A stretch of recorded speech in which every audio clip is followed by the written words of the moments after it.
Okay, in section 10.3, we're going to use relationships of arcs and chords in a circle. First thing we need to do is review what a chord is. A chord is a segment with endpoints on the circle. A chord will divide the circle into two arcs, the minor arc and a major arc. A diameter, remember a diameter goes to the center, will divide a circle into two semicircles. So in the same circle or in congruent circles, remember congruent circles have the same radius, two minor arcs are congruent if and only if their corresponding chords are congruent. So if arcs AB and CD are congruent, they can only be congruent if chords AB and CD are congruent. So, some examples. Find the measure of arc XY. So I look and see I do have congruent chords, and arc XY equals 105. In number 5, see that I have the central angle SQR.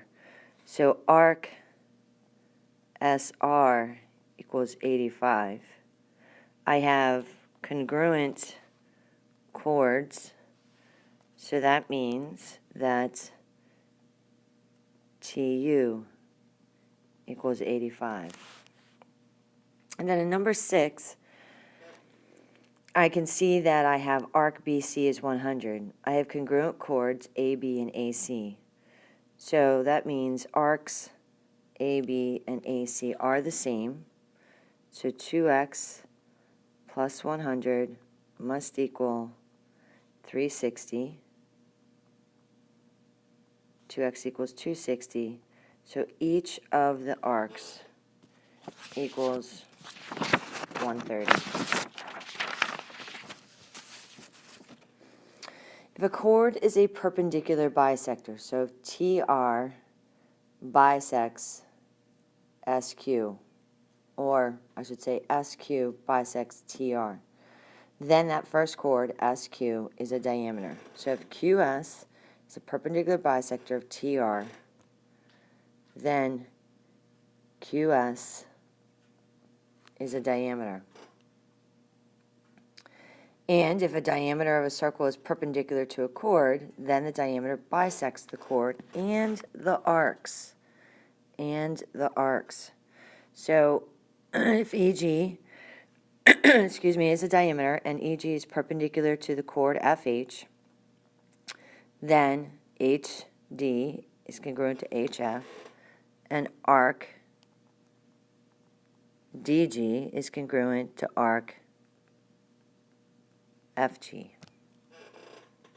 And the last theorem here, in the same circle or congruent circles, two chords are congruent if and only if they are equidistant from the center. So remember, in order to be equidistant from the center, the perpendicular distance from center must be equal. So AB congruent to CD, the two chords, if and only if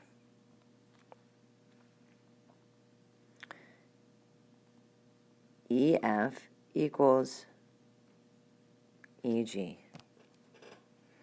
Okay, looking at some examples, I can see I have a diameter. It's perpendicular, so it bisects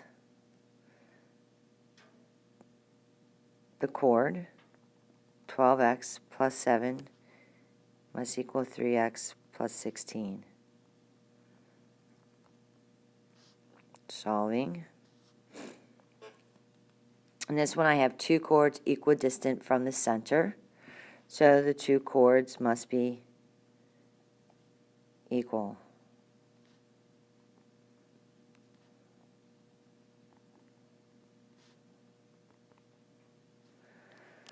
In number 9, I have a diameter perpendicular to a chord, so it bisects the chord.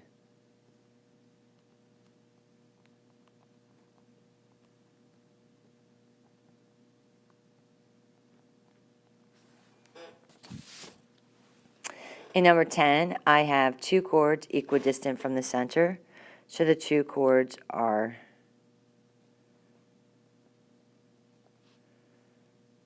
equal.